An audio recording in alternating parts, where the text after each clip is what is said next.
বোরকা হচ্ছে আরবের একটা পোশাক, এটা ইসলামের পোশাক নয়।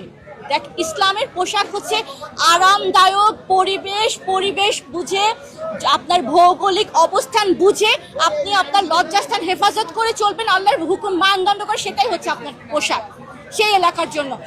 এখন ইসলাম বলতেই হচ্ছে খেজুর খাওয়া, ইসলাম বলতেই হচ্ছে নুন খাওয়া, ইসলাম বলতেই হচ্ছে মিষ্টি খাওয়া, এবং ছেলেদের জন্য হচ্ছে পাগড়ি আর বড় বড় আলখেল্লা দাড়ি, আর মেয়েদের জন্য হচ্ছে বোরখা। এটা হচ্ছে আরবের পোশাক।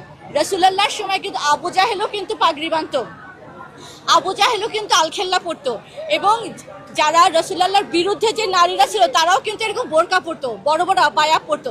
তাহলে কি আপনি তাদেরকে বলবেন রাসূলুল্লাহর অনুসারী তারা ছিল? নো, ওটা হচ্ছে তাদের পোশাক, সেই এলাকার পোশাক, সেইটাই না আপনি আজকে চাপিয়ে দিবেন। এখানে যদি এই গরম তাপমাত্রাতে আপনি মেয়েদেরকে জোর করে বলেন যে তুমি বোরকা পরে থাকো, অনেকে হিটস্ট্রোক করে মারাও যেতে পারে। তবে যদি কেউ বোরকা পরতে চায়, এটা হচ্ছে ওনার ব্যক্তিগত স্বাধীনতা, ওনার উপরে কেউ জোরাজোরি করবে না। উনি যদি পুরোটুকু ঢেকে, মাথাটা পুরো ঢেকে আসতে চায়, এটা হচ্ছে ওনার ব্যক্তি স্বাধীনতা। কিন্তু এটা ইসলামের পোশাক নয়, এটা আল্লাহর পক্ষ থেকে কোনো ফরজ পোশাক নয়। কাজেই হিজবুত তাওহীদ করতে হলে যে বোরকা পরতে পারবেন না, নো, এমন কোনো কথা নাই। হিজবুত তাওহীদ করতে হলে বোরকা পরতেই হবে এমনও কোনো কথা নাই।